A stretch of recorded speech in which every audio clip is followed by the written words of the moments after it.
Vamos orar mais uma vez? Pedir que depois desse tempo de adoração tão bom que a gente tem tido na presença do nosso Deus, que Ele continue falando com a gente agora, quando a gente medita na palavra dEle. Pai, esse é o pedido do nosso coração, que assim que a gente abrir a nossa mente, o nosso coração, e já estão abertos, Pai, para a Tua palavra, Deus, o Senhor fale conosco. Teu Espírito Santo inunde o nosso coração e Ele fale de forma muito contundente, Pai, muito pessoal com cada um de nós. Faz a gente, Deus, nessa manhã revisitar memórias, lembranças, situações. Faz a gente lembrar de pessoas, Pai, mas sobre todas essas coisas, faz a gente lembrar da Tua cruz, Pai. Faz a gente lembrar da Tua obra nas nossas vidas, Senhor. Que seja um tempo assim de transformação, que seja um tempo de trazer, Pai, à memória aquilo que a Tua palavra ensina para a gente de maneira muito justa, de maneira muito sábia, da Tua forma, Pai. Fica conosco agora, Deus, no nome de Jesus. Amém e amém. Meus irmãos, vocês já pararam para pensar e para prestar atenção direitinho na quantidade de propagandas de televisão que a gente assiste? E essas propagandas todas, elas são cheias de pessoas felizes. Muitos produtos que são vendidos são assim expostos na televisão, nas redes sociais, sempre com pessoas sorridentes. Se é um produto voltado para os jovens, tem ali uma galera, não é? Todo mundo feliz, todo mundo descolado, brincando, se abraçando, andando de bicicleta junto, ou num parque. Ou se é um produto para a família, sempre tem uma família assim, exatamente como a de todo mundo, toda manhã, não é? Numa segunda-feira, tomando café, com calma, ninguém está atrasado. O cabelo de todas as mulheres da casa estão no devido lugar. Não tem um homem que acordou com um bafo, com nada. Está todo mundo ali, bom dia, passe minha margarina. E a pessoa, né, passa, tá todo mundo tranquilo, não tem estresse na casa. Comercial de carro para a família, a mesma coisa. O carro nunca está lotado, nunca tem um ventilador aparecendo lá atrás, nunca tem uma fralda cobrindo assim, porque está um sol batendo na criança, nunca tem. Está tudo sempre bem, né? Todo mundo cantando uma música que está passando ali no toca-fita, desculpa a nostalgia, né? E está todo mundo bem. Eu não estou querendo, assim, negativar ou dizer que esses comerciais são ruins, mas eles denunciam algo que a sociedade quer muito. A sociedade quer comunhão. A sociedade quer amor. A sociedade está atrás de abraço e de beijo de verdade. A sociedade está atrás de família autêntica. A gente vê isso pautado também em tantos setores de RH das diversas empresas, das diversas organizações que organizam e trazem assim no seu escopo de trabalho, naquilo que eles devem fazer, assim um pacto de vivência, uma forma das pessoas conviverem e coexistirem tranquilamente, não é? Então, é estabelecido desde uma norma de roupa que a pessoa deve vestir, que ela deve usar, é estabelecido palavras que as pessoas devem usar, ou que não devem usar, não é? Os condomínios estabelecem aí também suas regras de vivência, de convivência. Ninguém estaciona na vaga de ninguém, respeite o uso do elevador, olha a zoada até tal hora, cuidado com isso, olha os animais no prédio, tudo, porque as pessoas, elas querem muito uma vida harmoniosa, uma vida feliz. As pessoas querem demais relacionamentos autênticos. Essa semana, numa dessas conversas que a gente tem assim, embaixo do prédio, sabe como é? Tinha uma senhora passeando lá com um cachorrinho, e eu sou doido por animal, né? Mari também é doida por animal, ela casou comigo. Brincadeira. Eu doido por animal. Aí eu olhei pro cachorrinho, que a gente começa a brincar com o cachorro e tal. Eu disse, rapaz, que coisa linda, né? Pergunta logo o nome e aquele negócio e tal. Aí aquela senhora faz: olha, é um xodó comigo. Esse aqui eu tenho certeza que me ama de verdade. Essa pequena frase, esse pequeno gesto mostra o seguinte, que as pessoas estão assim atrás realmente de relacionamentos autênticos, da marca. Hoje em dia isso é ofertado no mercado através dos produtos. Se busca isso nas melhores vivências, nas conferências que as grandes empresas fazem. Se procura isso em clubes, em grupos de WhatsApp, nas redes sociais. As pessoas, elas estão desesperadas, carentes, necessitadas de relacionamentos, mas que esses relacionamentos tenham grande qualidade. Onde é que a gente vai buscar esse referencial, irmãos? De relacionamentos autênticos, da onde a sociedade pode esperar que isso surja, se não daqui de dentro da igreja. Igreja é esse lugar propício, aprazível para relacionamentos autênticos. E entenda que igreja não é um lugar de pessoas perfeitas, mas igreja é um lugar de pessoas que foram resgatadas, e que se torna esse grande hospital de chegada de pessoas que foram maltratadas pela vida, que chegaram aqui com relacionamentos quebrados e com o coração assim traumatizado, doído, sofrido, muitas vezes pela forma que foram tratadas desde a infância por pessoas que deveriam amar. Aí elas chegam aqui. E o que é que essas pessoas podem esperar da gente, da igreja? O que é que essas pessoas vão observar aqui? Elas vão querer diferença. Elas vão querer marcas de um cristianismo autêntico. E esse cristianismo autêntico, ele é profundamente marcado por determinadas virtudes, por coisas que são operadas por Deus em nós. E essas virtudes, Pedro escreve e fala depois dos desdobramentos dessas virtudes, porquê dessas virtudes e como chegar a elas. Então eu queria te convidar a abrir a palavra agora, depois dessa pequena grande introdução, na primeira carta de Pedro, capítulo 3. A gente vai ler do versículo 8 até o versículo 12. Aqui nesses momentos, nesses cultos aqui de 11h15, que a gente tem tido assim o privilégio dado por Deus de compartilhar a palavra com os irmãos, a gente tem conversado sobre essa primeira carta de Pedro.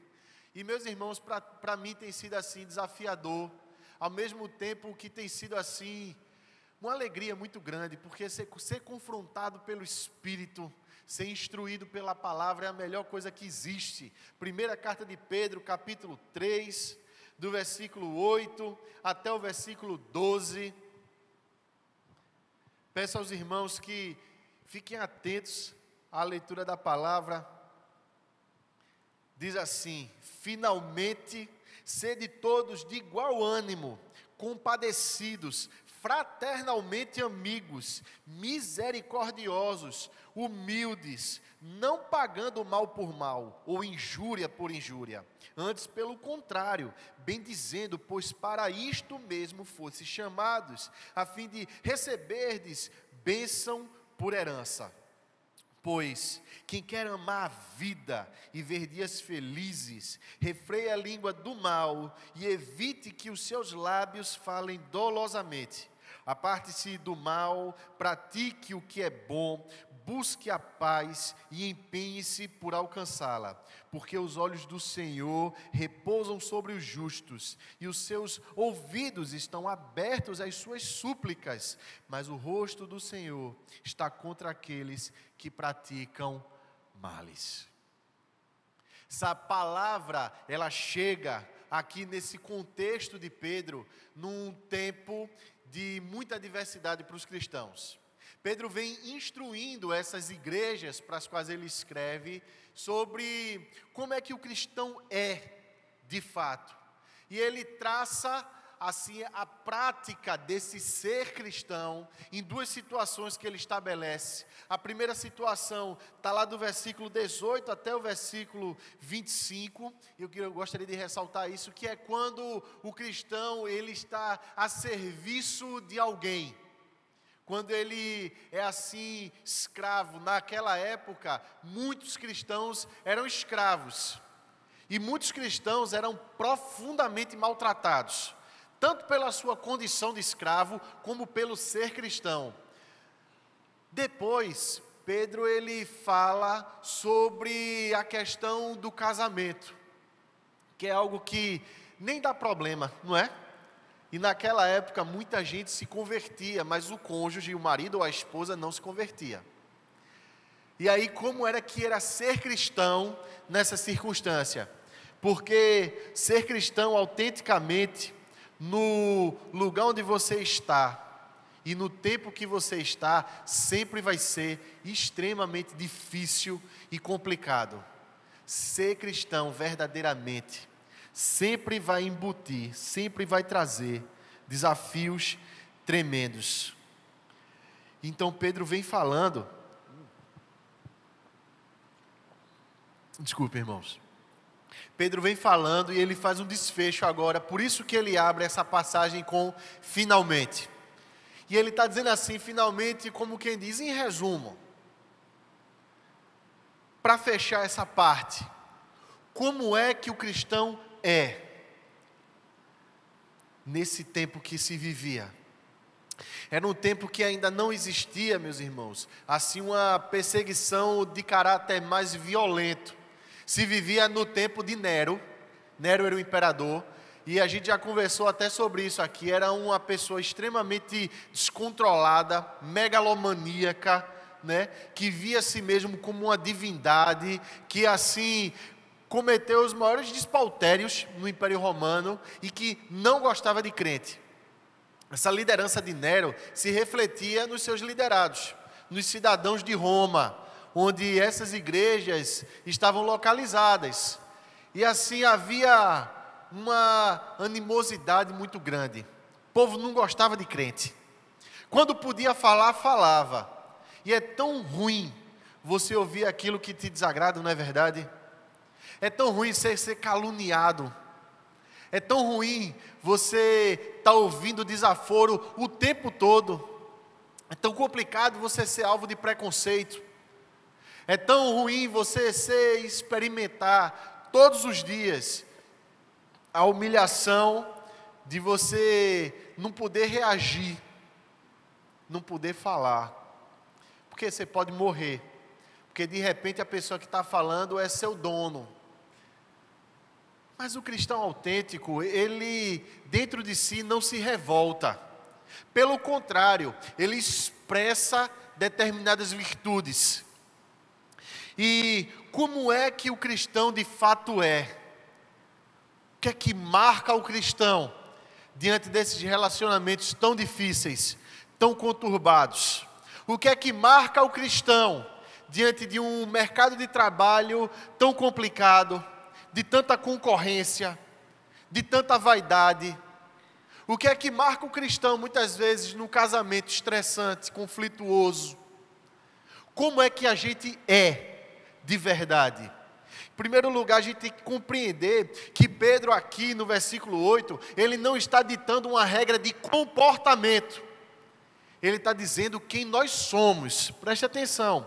Ele diz assim, finalmente, sede todos. Ele não está dizendo assim, olha, você vai se comportar dessa ou daquela forma. Olha, a norma de conduta do cristão é essa. Não, ele está dizendo assim, o que é que o seu coração tem?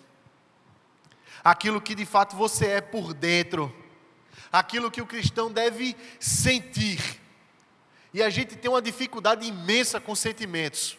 A nossa razão até se organiza de maneira até articulada. Mas os nossos sentimentos nem sempre são fáceis de controlar. Mas Pedro está estabelecendo aqui aquilo que a gente sente.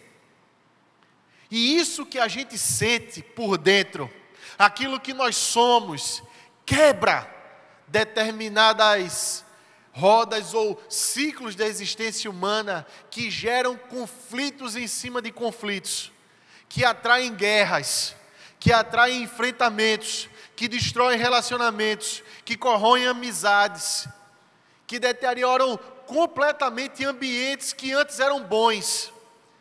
O cristão é esse que traz a novidade, porque o coração dele é novo, o coração dele é diferente, o coração dele produz ou reage de uma maneira diferente à situação como ela se coloca. E a situação aqui é de muita diversidade para o cristão. É de ouvir muita calúnia, é de ser alvo de muito preconceito, é de ser desprezado a cada dia. Mas diante disso, como é que a gente é? Aí Pedro diz assim, em primeiro lugar, sede todos de igual ânimo. E essa palavra aqui, ela significa, tenham todos a mesma forma de pensar, a mesma mente, a mesma disposição. O cristão autêntico, e ele está colocando isso aqui para toda a igreja, cada um de nós, não é privilégio de pastor, não é privilégio de liderança, é privilégio de todos nós, ter a mesma mente. Só que a nossa sociedade, ela valoriza muito mais o ser diferente, o ter a exclusividade, o se distinguir, porque a nossa sociedade enxerga nisso uma vaidade boa, que torna você assim uma pessoa distinta, destacada dos demais. E a Bíblia está dizendo assim, o seu caminho não é esse não, pelo contrário. Porque quando a gente é impulsionado pela vaidade, pela arrogância, quando a gente quer destaque, a gente sai da harmonia, a gente sai da comunhão, a gente rompe com o ensinamento mais básico de Jesus, que é amar o próximo como a si mesmo. Quando a gente quer esse exclusivismo, a gente acha que a gente recebeu pouco, e que a gente merece mais, e que a gente quer mais, porque afinal de contas eu sou diferente, eu sou melhor. Quem tem a mesma mente não se compara com ninguém. Quem tem a mesma mente se vê como igual ao outro, equivalente ao outro. E aí você está restaurando uma ordem que Deus criou no Éden, lá atrás. Quando Deus cria a Eva e diz assim ao Adão, eu vou te dar uma auxiliadora idônea, igual, par, está junto com você, está ao seu lado. Aí Adão olha para Eva e diz assim, essa certamente é osso dos meus ossos e carne da minha carne. Adão está dizendo assim, Eva, eu me vejo em você. Eu sou você, Eva, você é a minha personificação feminina, nós somos um. A igreja é chamada para isso, meus irmãos. Entenda que o caráter cristão, ele não é fusionista. Deus ele não está chamando a gente para ser exatamente uma colônia de formigas, onde ninguém tem direito a pensar de uma forma diferente. Muito pelo contrário. Mas é exatamente nas nossas diferenças que a gente encontra complementaridade. É exatamente na diferença dos temperamentos, na diferença dos gostos, que Deus vai montando um contraste de cores, de formas, de maneiras, em todo tão harmonioso que se torna uma pintura bonita daquilo que Deus quer para a humanidade. A gente é chamado por Deus para ser assim. Ter a mente de Cristo. E Cristo sempre chamou pessoas diferentes e falhas para que tivessem a mente dele. Vocês já pararam para pensar, meus irmãos, como os apóstolos eram diferentes entre si? Eles eram diferentes em classes sociais, eles eram diferentes às vezes ideologicamente, eles eram diferentes na educação, eles eram diferentes em praticamente tudo. Então tinha um que era cobrador de impostos e tinha outro que era zelote. Um era a favor do Império Romano e trabalhava para ele, outro não, era um revolucionário da época. Não queria conversa e queria destruir o Império Romano. E Deus chamou os dois para serem apóstolos, andar junto. Você percebe que igreja é um lugar de pessoas diferentes, mas que são ligadas por um só amor, pela mente de Cristo. Esse é o caminho da igreja. E aí Pedro, com isso, ele rompe com um traço da nossa sociedade, que é o divisionismo. Vocês já perceberam como a nossa sociedade se divide rapidamente? Como, por conta de uma opinião, as pessoas se afastam? Vocês já notaram como os relacionamentos, inclusive familiares, eles são fragilizados hoje em dia? Como hoje já se casa com a pressuposição do divórcio. Então, quando você chega no cartório, você já casa dizendo assim: qual é o regime do casamento de vocês? Porque há uma possibilidade muito forte de vocês se divorciarem. E antes que isso aconteça e a coisa se complique mais, vamos acertar aqui. Vocês já notaram como, por causa de herança, irmão que andava junto se separa? Vocês já perceberam como a sociedade da gente é cheia de intrigas, cheia de um divisionismo? Às vezes as pessoas, elas ganham a mesma quantia de dinheiro, elas têm um padrão de vida semelhante, às vezes é o mesmo concurso, mas é todo mundo disputando, ninguém fala, ninguém conversa, e a sociedade da gente está clamando assim: por favor, ninguém solta a mão de ninguém. Desculpe, irmãos, eu estou brincando para falar de uma coisa séria, mas essa coisa da sociedade querer essa comunhão autêntica tem que vir da igreja. É resposta de gente santa, que tem a mente de Cristo. E essa mente de Cristo diz assim: nós somos ligados pelo amor. Nós quebramos o ciclo de divisionismo na igreja. A igreja caminha junta. E isso é projetado para os relacionamentos para fora da igreja. Aí Pedro continua dizendo assim: compadecidos. O cristão é aquele que tem assim a capacidade de se preocupar com o outro, de se interessar pelo outro. A nossa sociedade, pastor Renato Vagens falou disso, e eu achei muito interessante. Ele usou um termo, ele disse: a nossa sociedade é umbígua. Entende? Ela gira em torno do próprio umbigo. Cada um quer lidar com o seu próprio interesse. Cada um quer correr atrás do seu projeto pessoal de vida. Cada um diz assim: yes, you can. Eu posso. Esse era o grande slogan do governo Obama. Eu posso. Mas é você, dentro do seu individualismo, que pode. E assim, dentro de um cenário de crise, a gente tem que pensar na gente em primeiro lugar. Porque se eu não pensar em mim, afinal de contas, quem é que vai pensar? O cristão não. O cristão é aquele que tem a capacidade de sentir a dor, de se compadecer, de se preocupar com o interesse do outro. E isso daí é uma virtude tão presente, por exemplo, quando Paulo escreve aos Filipenses. Quando Jesus, ele olha para os apóstolos dele que disputavam entre si, diz assim: quem quer ser grande no reino dos céus, seja aquele que primeiro sirva ao outro, que é compadecido do outro, que tem a capacidade de romper com o individualismo.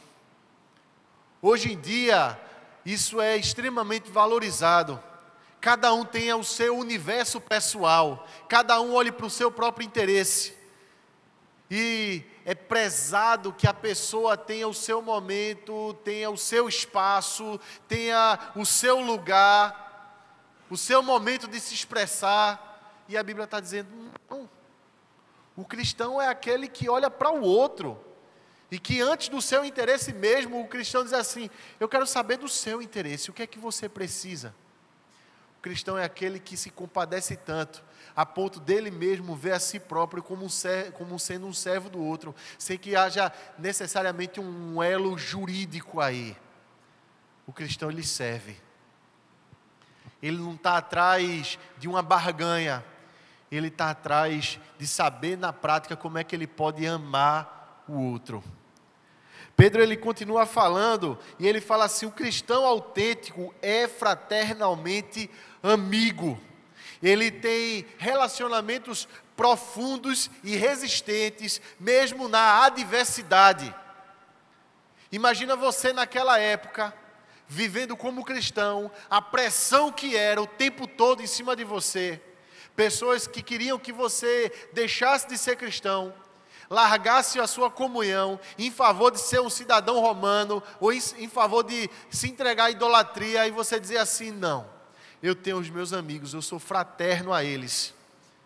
Fraternalmente amigos significa dizer que esses laços não se rompem, porque eles têm o valor de sangue, de uma fraternidade, de ser irmão. E quando a Bíblia chama a gente de irmão e ensina a gente a chamar uns dos outros de irmão, não é simplesmente uma força de expressão. A Bíblia está dizendo que nós somos unidos por um laço de sangue.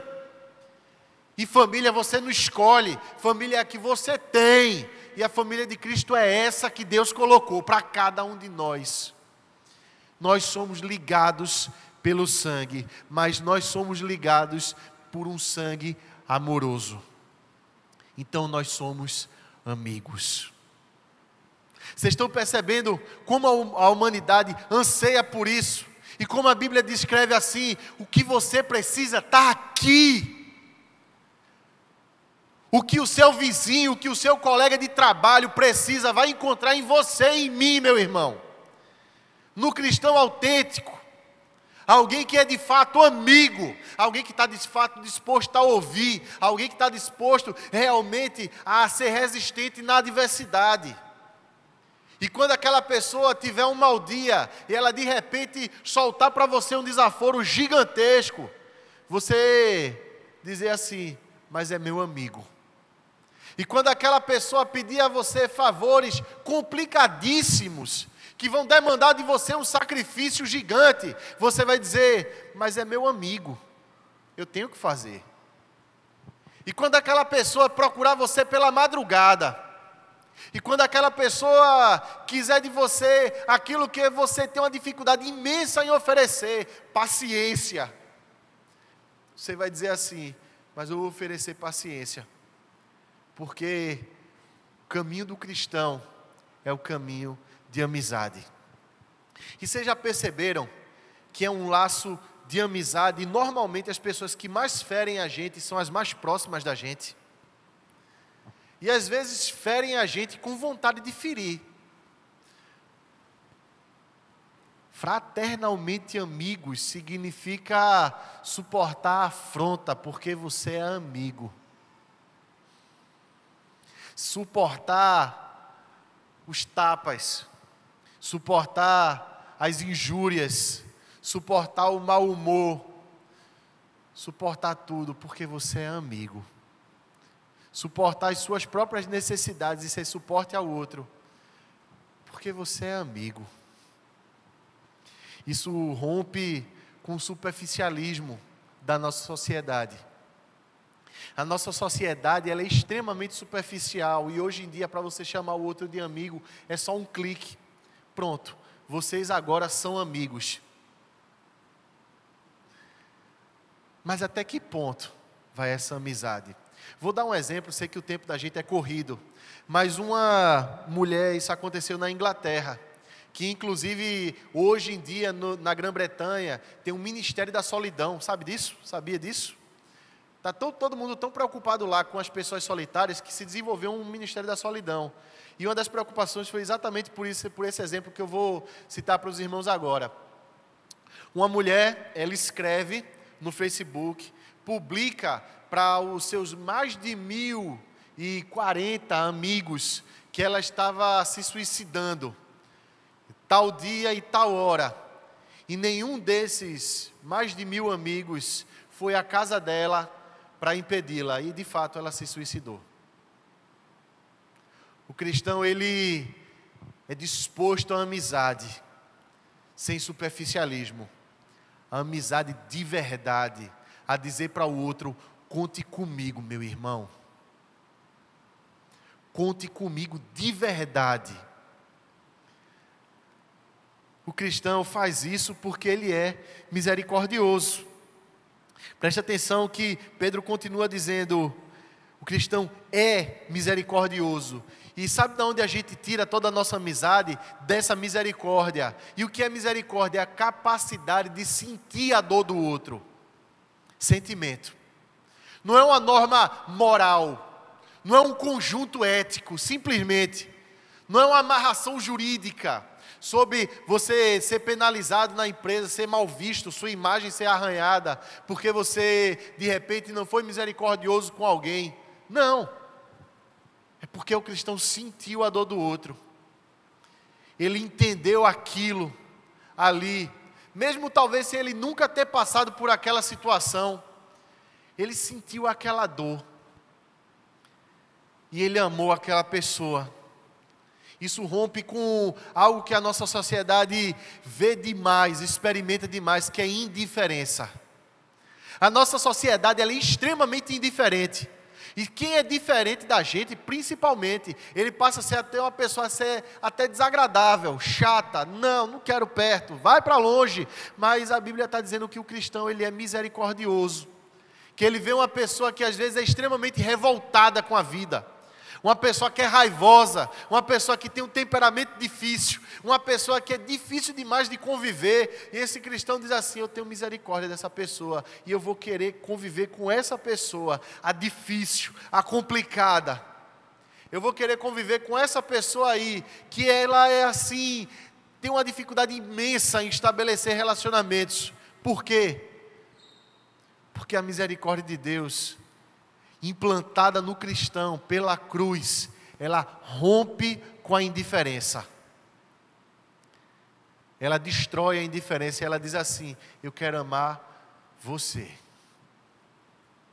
Jesus Cristo, ele sempre esteve cercado de pessoas dificílimas, mas ele amou a cada uma delas, meus irmãos.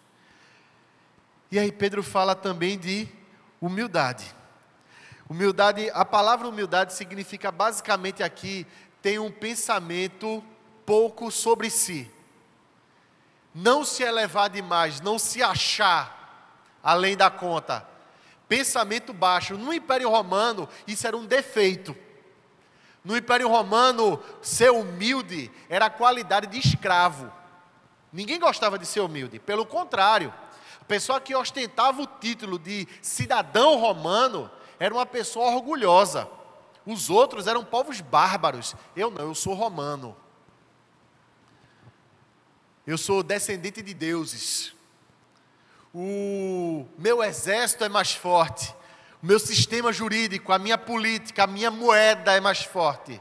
Você está pisando no solo do meu império.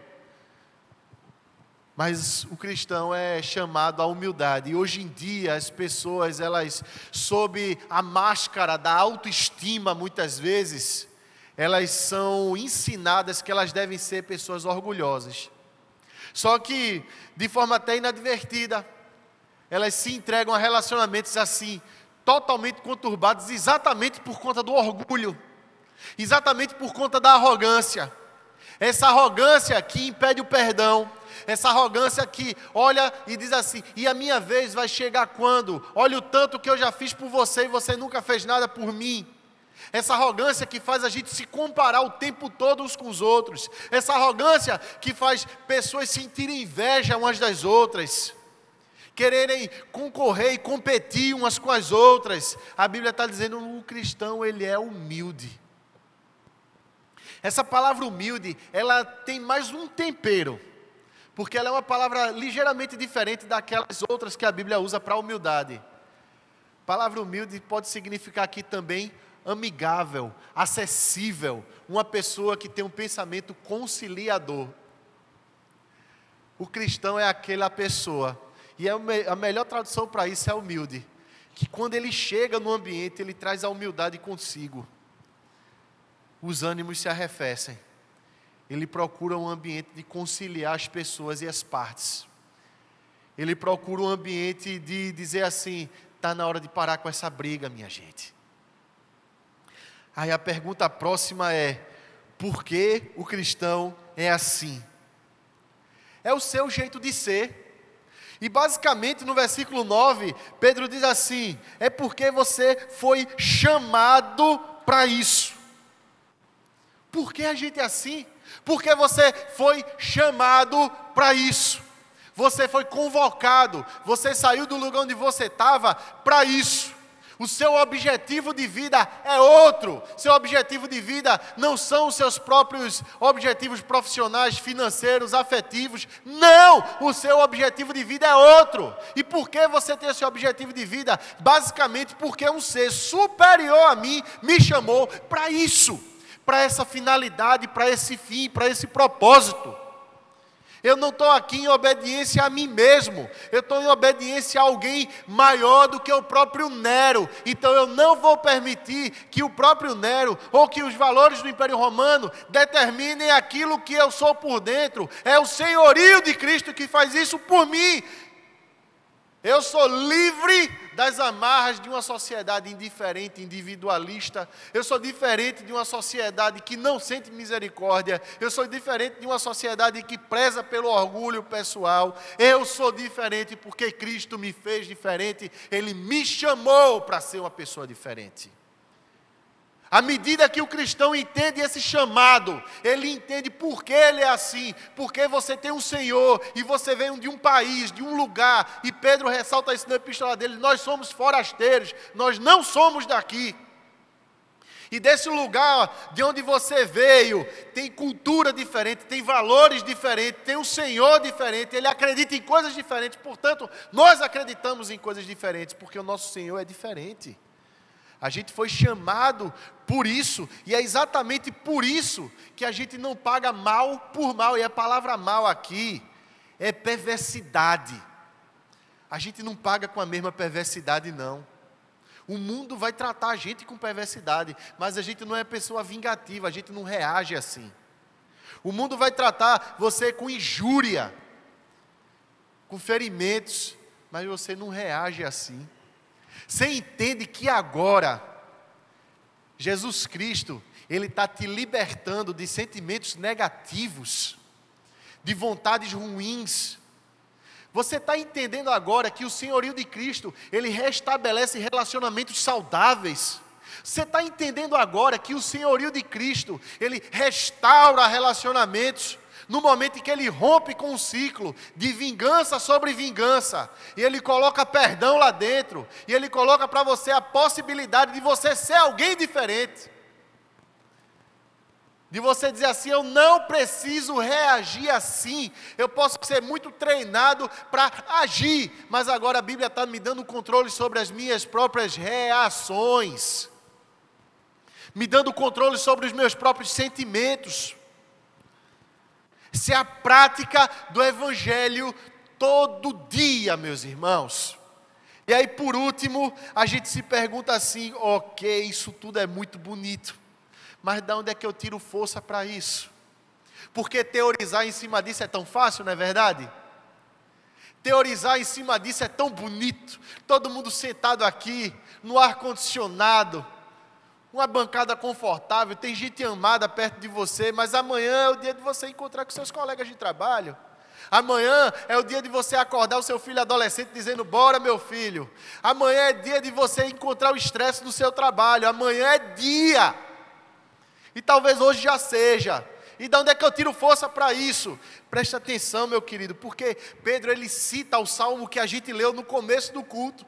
Pedro diz assim, olha, porque os olhos do Senhor repousam sobre os justos. E preste atenção o que significa a palavra olhos aqui.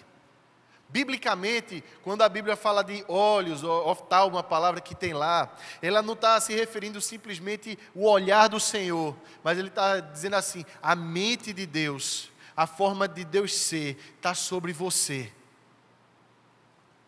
E olha, do mundo você pode até não esperar nenhuma resposta, e os seus ouvidos estão abertos às suas súplicas, mas de Deus você pode esperar. O Senhor se compadece de você, e Ele vai ouvir a sua súplica. Deus, Ele não tira de você, assim, a sua capacidade de sentir dor, mas ao mesmo tempo Deus acolhe você com as suas dores.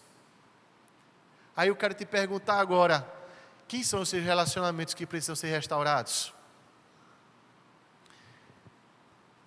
Quem são as pessoas que te fizeram mal? Por que você não entrega isso a Deus? Você tira a força daí. Porque Deus é muito mais poderoso do que qualquer uma pessoa que possa te ferir. E a cura de Deus é muito mais poderosa do que qualquer uma dessas coisas. Então deixa Deus restaurar o teu coração. E a partir desse coração restaurado, seus relacionamentos serão vivificados. Mas isso é a operação de Deus. A gente não encontra força na gente mesmo para isso. Isso se deu no momento em que Jesus reconectou a gente com Deus. Quando Ele nos amou até o fim, até as últimas consequências. Em outras palavras, a única força realmente transformadora que o ser humano pode experimentar é a força do amor.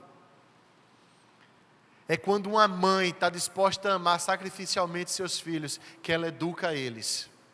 É quando um pai está disposto a realmente amar a sua família, que ele educa, que ele traz realmente aquilo que ele é. É quando irmãos realmente se amam, que o material se torna menos importante do que o relacional, e eles vão querer mais proximidade e menos disputa.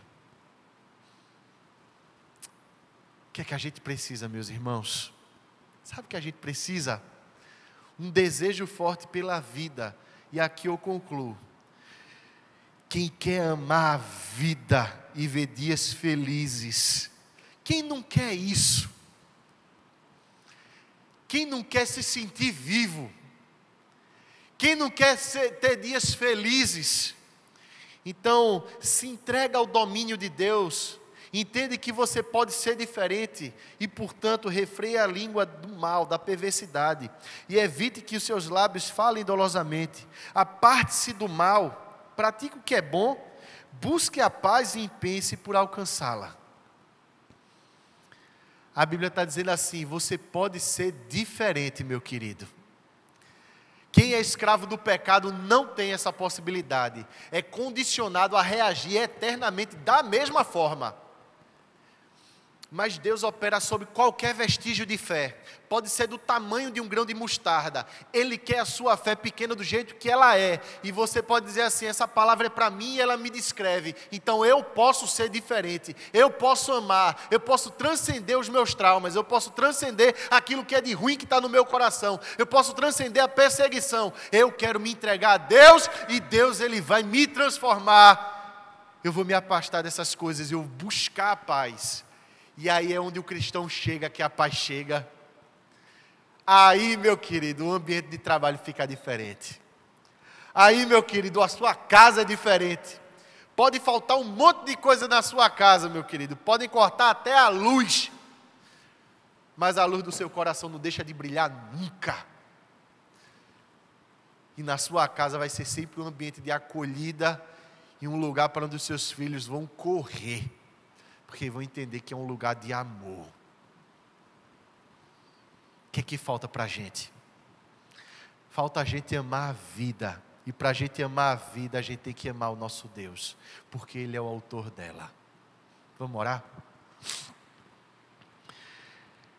Senhor, a gente precisa tanto disso, Pai. A gente precisa amar o Senhor. A gente precisa experimentar do Senhor a cada dia. A gente precisa ser marcado com as marcas da cruz. Que o Senhor nos dê, Pai, encorajamento. Que o Senhor nos dê, Pai, assim, um coração de fato diferente. Que o Senhor nos ensine a ser diferente a cada dia, Deus. Derrama, Pai, o Teu ensinamento sobre cada um de nós, nas nossas adversidades. Quando a gente estiver assim em companhia de pessoas que querem o nosso mal, que o Senhor nos ensine a desejar o melhor para essas pessoas. Quando a gente estiver assim na companhia de gente tão estressada, Deus, que está se perdendo, Pai, na ansiedade, que está se perdendo nas suas aflições e que está puxando a gente para baixo, que o Senhor nos dê a força do amor para a gente puxar todo mundo para cima, para a gente ser diferente, para a gente reagir de forma diferente. Que o Senhor nos ensine a impactar o mundo com o Teu amor. Oh Pai, tem misericórdia de nós. e ser conosco em tudo, Senhor, no nome de Jesus. Amém e amém, meus irmãos. Deus abençoe.